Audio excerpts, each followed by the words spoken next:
bienvenue à Gaiactica. Aujourd'hui, vous allez vivre une mission que vous n'avez certainement jamais vécue de votre vie.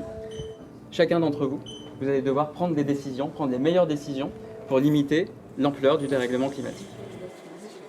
Un vaisseau spatial et son poste de commande, le décor est planté pour ce qui s'avère être beaucoup plus qu'un jeu.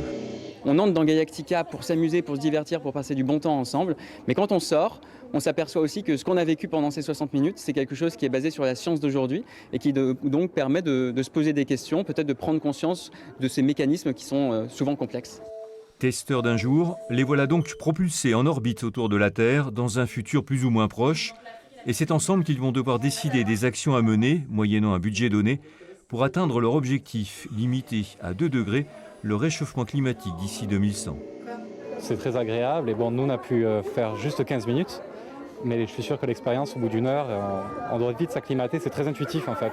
Ça permet vraiment de voir que c'est pas seulement des petits gestes qu'il faut faire aussi, c'est des grandes actions qu'il faut prendre. Donc ça permet un peu de s'impliquer dedans, alors que parfois on peut se sentir un peu qu'on n'est pas concerné, mais là vraiment ça nous touche directement, quoi. Basé notamment sur l'expertise scientifique du climatologue Jean Jouzel, cet escape game scientifique a été financé pour moitié par la région, un peu plus de 100 000 €, et accueilli à bras ouverts au sein de Cap Science, désireux d'élargir ainsi son champ d'activité. La façon dont il a proposé son projet, déjà la thématique était vraiment dans la ligne éditoriale de ce qu'on essaye de défendre, et la façon dont il avait mis en scène en termes de médiation, en termes d'expérience des visiteurs, pour nous c'était enthousiasmant, c'est exactement ce qu'on aime faire et la façon dont on veut le faire.